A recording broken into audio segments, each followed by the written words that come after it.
Hello, welcome to Priory Paddock. We've reached early June now, and we should be thinking in terms of early summer, but I'm afraid the weather has been anything but summery recently.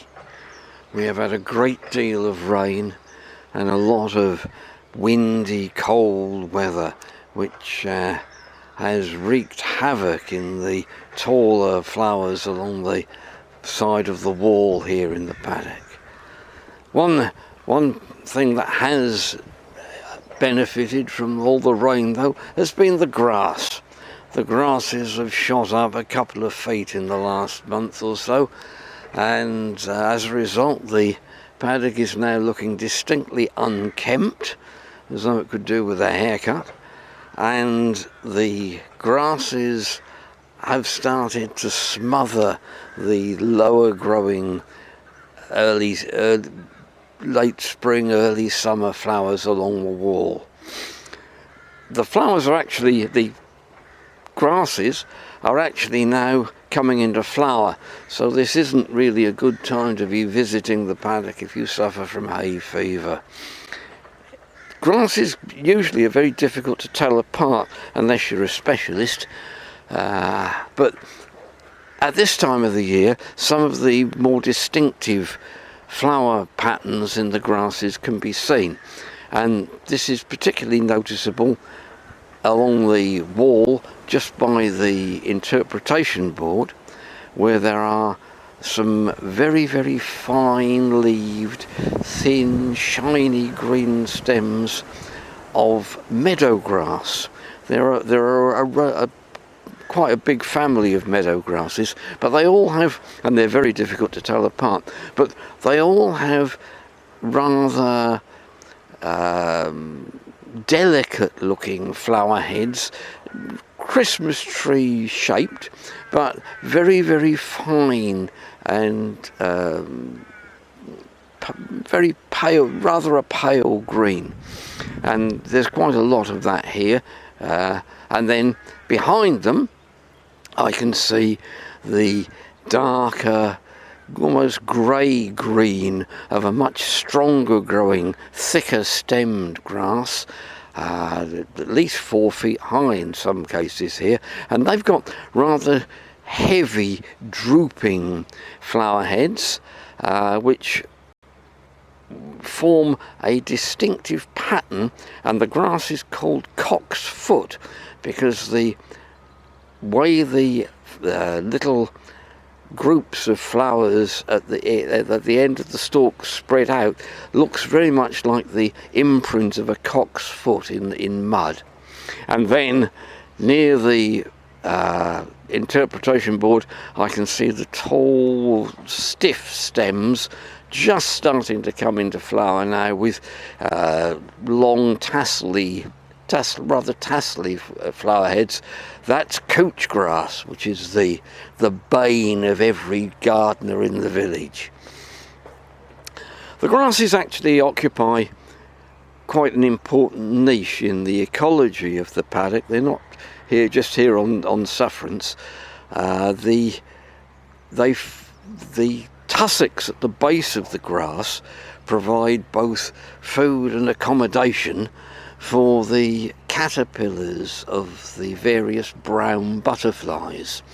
And here in the paddock we've got wall and meadow brown and speckled wood butterflies, and later in the summer you'll see the adults fluttering around here in the shelter of the trees in the shelter belt. But at the moment these are still caterpillars, and they're crawling around safely in the thick, snug thatch at the base of the tussocks.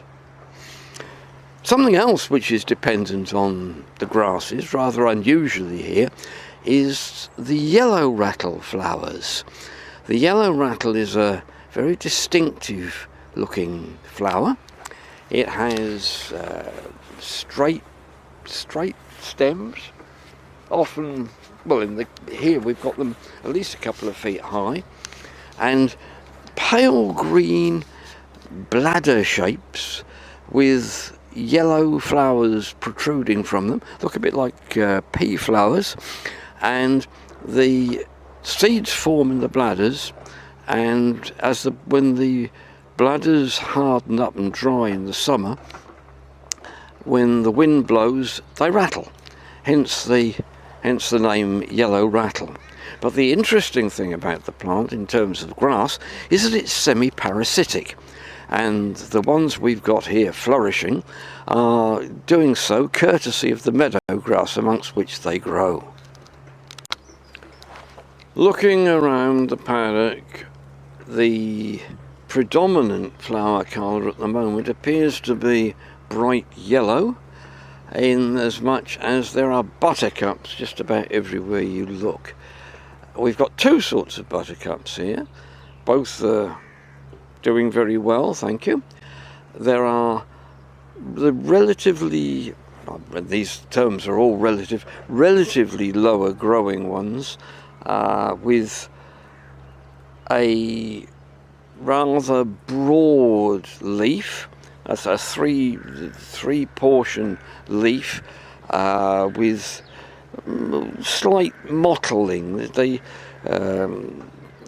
leaves appear to have, particularly if it's wet, as it often is at the moment, they appear to have little white blotches on the leaves, and these are creeping buttercup, and amongst them, dotted amongst them, I can see the taller stems of meadow buttercup. And meadow buttercup has, whilst the flowers look almost identical, the leaves are very, very distinctive because they are very, very finely divided. The leaves look almost spidery compared to the broad leaves of the creeping buttercup. Recently, a couple of weeks ago, when the weather was better, the hawthorn trees here in the paddock were smothered in May blossom, and when it wasn't windy and the air was warm, the air here was heavy with the scent of May blossom. It was absolutely beautiful. However, the weather has intervened. Most of the May blossom has now been burned off, but there are still flowers to be seen on bushes. The alder is just starting to, the alder flower buds are just starting to open. I can see just a few sprays of alder flower, but the main thing that can be seen in terms of the bushes or shrubs are the guelder rose. There are 3 bushes of guelder rose towards the bottom of the paddock here, and they have very interesting flowers. They look a little like lace hydrangea. They have flat heads.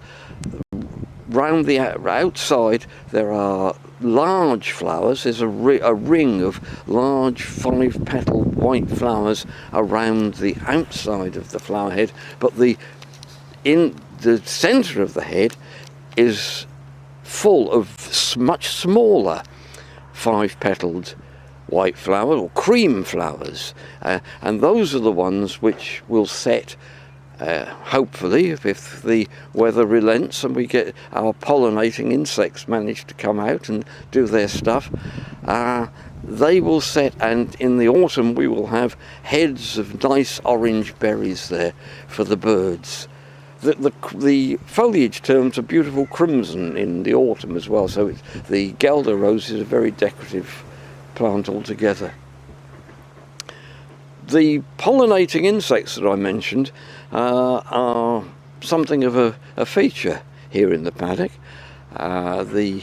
It was part of the original intention of the paddock that it provide shelter for such creatures, and we've been very successful, and that success was actually recognised recently when the Cumbria Wildlife Trust had a workshop day and came here, and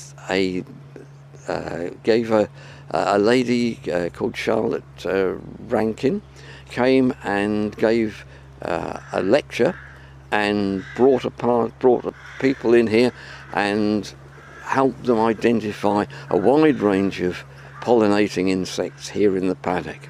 There were 5 different sorts of bumblebees, including a red-tail, white-tail, and a ginger bumblebee, completely ginger bumblebee. And there were a number of other strange creatures as well, including a beautifully iridescent beetle, which had the unfortunate name of the fat-thighed flower beetle. I'm not sure how PC that is, personally. Walking up through the paddock now, past the Guelder Rose, I can see a lot of rather dingy purple flowers here under the Guelder Rose, with long leaf spikes with tendrils on the end. This is clearly a pea or bean type plant, and this is bush vetch. There is another vetch further along. If we come up near the well, along the wall opposite the entrance to the well, you'll find some tall bright green spikes of teasel flowers, teasel plants. Then they're not in flower yet, they're not even in bud, but around them, and there's the pink, strawberry pink, rather looking like ice cream, spikes of red valerian flowers, and there's some white ones as well. Amongst these can be found another vetch which just has pairs of cerise coloured flowers, and this is common vetch. So those are 2 vetches we've got here. And then nearby I can see purple comfrey and white comfrey, so there's 2 comfreys you can compare and contrast here, and quite a good show, although the flowers are now setting and the heads are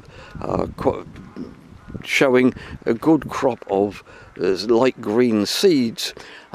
Tall, feathery foliage, very tall plants with white heads of white flowers. This is cow parsley. There are yellow flag irises, quite a lot of yellow flag irises out now, and the blue, purpley blue flowers of the meadow cranesbill are just starting to open. Well, that's a good view of what we can see here at the moment. I hope you enjoy your visit. Cheerio.